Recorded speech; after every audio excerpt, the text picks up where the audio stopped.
Yongzheng's great victory over the 18 Copper Warriors is a kung fu film directed by Guo Nanhong and starring Huang Jiada and others. The film tells the story of the Qing Emperor Yongzheng secretly altering the imperial edict in a bid to seize the throne. Rumors spread that the Shaolin Temple was plotting a rebellion, prompting Yongzheng to disguise himself as a commoner and personally infiltrate the temple. There, he diligently trains in the advanced martial arts of Shaolin, hoping to break through the heavenly gate. However, the 18 Copper Warriors formation at the temple is highly formidable, with intricate offensive and defensive moves. With Yongzheng's martial arts skills, will he succeed in breaking through? And after mastering the Shaolin martial arts, will he cause harm to the martial arts world? He was Emperor Yongzheng of the Qing Dynasty. During a covert inspection in civilian attire, he happened to witness a beautiful woman being harassed by a group of ruffians on the street. Yongzheng intervened to help, only to discover that the woman was already married to a seemingly ordinary man. This led to a confrontation between Yongzheng and the man. The man's martial arts skills far exceeded Yongzheng's. Upon closer inspection, Yongzheng noticed a dragon tattoo on the man's arm, a unique mark indicating that he was a disciple of the Shaolin Temple who had passed through the 18 Copper Men formation. In order to hone his martial arts, Yongzheng chose not to directly approach Shaolin Temple, but instead discreetly disguised himself as a commoner and embarked on a journey to Shaolin. By the time he arrived at the temple's gate, his face was covered in dust, but his resolve was stronger than ever. Shaolin Temple, known as the sacred ground of martial arts in the world, was his only path to realizing his dream. However, gaining entry to Shaolin Temple was not as easy as he had imagined. When the abbot saw him, he firmly rejected his request, stating that the temple's rules had never been broken, only children under the age of 14 could become disciples.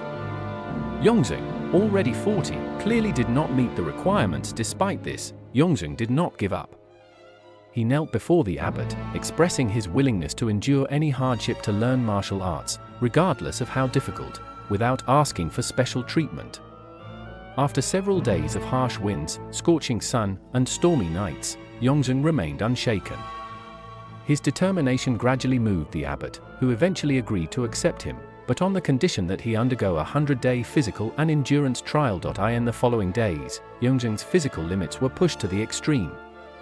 Every day, he had to carry 50 loads of water and firewood up the mountain, navigating treacherous paths that nearly caused him to fall each time. Yet none of this caused him to falter. He endured the extreme exhaustion and never gave up, his resolve to become stronger growing ever more intense. After 100 days, Yongzheng was officially accepted as a lay disciple of Shaolin Temple and began his rigorous martial arts training. During his time at Shaolin, Yongzheng did not rush for quick results. He worked steadily from the basics. First, he learned boxing, enduring countless falls and challenges before mastering the foundational techniques. He then moved on to the staff and sword techniques, progressing at an astonishing rate, surprising everyone with his natural talent and perseverance. However, what truly filled Yongzheng with pride was the legendary 18 Copper Men formation of Shaolin Temple. This formation was one of Shaolin's most extraordinary martial arts techniques, and it was said that only true martial arts masters could pass through it. Every challenger who entered the Copper Men formation would face a dangerous trial. Yongzheng was determined to pass through the 18 Copper Men formation, to prove that he was not just an emperor sitting on the dragon throne, but a hero with formidable martial arts skills. However, each stage of the Copper Men formation tested his willpower like never before, pushing his body and mind to their limits. Standing at the first stage, facing the motionless Copper Men, Yongzheng thought it was just a simple obstacle. But as he stepped closer, the Copper Men suddenly sprang to life and launched a violent attack. Their fists were as heavy as steel, and Yongzheng was knocked to the ground, gasping for breath. Despite this, Yongzheng did not give up. He gritted his teeth, scrambled to his feet, and silently repeated to himself, "Martial arts above all, no fear of difficulty." He soon figured out the Copper Men's pattern. Their attacks were not random, and by avoiding their fronts, there were gaps at their backs. He adjusted his stance, dodging their strikes, and seized the opportunity to break through from the side. Finally, he succeeded in bypassing the Copper Men and reached the second stage. Though this stage was simple, it tested his resolve and reinforced his belief he could do it and would never give up. The Golden Blade formation was the most lethal stage in the 18 Copper Men formation. Every copper man wielded a sharp golden blade and launched rapid, deadly attacks. As Yongzheng entered the formation, the copper men attacked with the ferocity of tigers, their blades flashing so rapidly that he could not initially respond. At first, he relied on his agility to dodge, but after several near misses, he realized that evading alone wouldn't be enough to endure. Seeing no way to retreat, Yongzheng's mind suddenly flashed with inspiration. There was a golden blade hanging from a beam. Seizing the opportunity, he leaped into the air, grabbed the golden blade, and with a swift spin, knocked the first copper man flying. Without hesitation, he charged at the others, swinging the blade fiercely. Despite the overwhelming attacks, Yongzheng's swordsmanship and quick reflexes allowed him to defeat each copper man one by one, successfully passing the stage. In the third stage, Yongzheng faced four copper men wielding long staffs. This stage demanded peak speed and skill, as the wide range of the staffs made it difficult to avoid their strikes. Yongzheng initially focused on evasion, but soon realized that relying solely on dodging would only make the situation more dire. Suddenly, he noticed a staff at the edge of the arena. In a flash, he grabbed it and began fighting back. No longer simply evading, he used the staff to defend and attack, skillfully parrying the copper men's blows and eventually defeating all four. Progressing to the next stage, the bell toll stage tested inner strength and focus.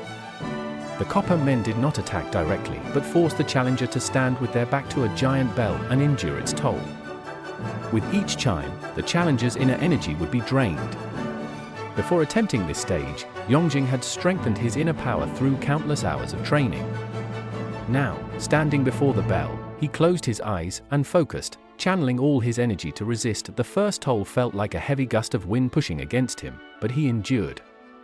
With each successive toll, his body grew weaker, and blood began to seep from his mouth. Yet he held on, knowing that if he fell, everything would be over. Finally, the toll stopped. Yongzheng collapsed to the ground, gasping for breath, but he had passed the stage. He knew that without years of internal energy cultivation, he would never have succeeded. Every toll had deepened his understanding of martial arts. Inner power was not meant for attacking, but for self-defense. By the time he reached the sixth stage, Yongzheng was exhausted and covered in blood, but his determination remained unshaken. The copper men, wielding steel staffs, were relentless. Each blow felt like being struck by a hammer, but Yongzheng kept fighting. His hands were numb, and his vision blurred, but he did not stop.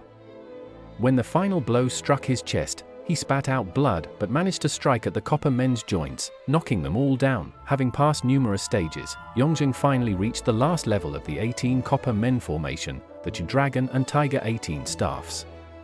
This stage was the greatest challenge, with the copper men staff attacks sweeping through everything like tigers pouncing on their prey. Yongzheng's body was on the verge of collapse, but when he saw that heavenly gate about to open, he felt the faint glimmer of victory. Just as he gathered all his strength for one final push, the abbot appeared before him and stopped him. The abbot coldly stated, "You have completed all the stages, but you will never be a true Shaolin disciple." Yongzheng's eyes flashed with anger. He realized the abbot had known his identity all along. Shaolin Temple had never intended to accept him. Despite overcoming the 18 copper men formation, the abbot would not allow him to finish the challenge as a Shaolin disciple. Unable to suppress his fury, Yongzheng shouted, "I've given everything, why can't I receive true recognition?" The abbot remained silent, only replying, "Shaolin Temple does not accept someone like you. The empire is your destiny, and the martial world is not for one like you to enter." Yongzheng's heart was shattered. He knew that he would never gain the temple's recognition, and this realization ignited a fire of revenge within him. Returning to the palace, he vowed to make Shaolin pay for this humiliation. He formed the Blood Droplet Corps, an organization dedicated to assassinating those who opposed him, and began plotting a large-scale revenge. The Blood Droplet Corps used ruthless tactics, targeting Shaolin senior monks and disciples.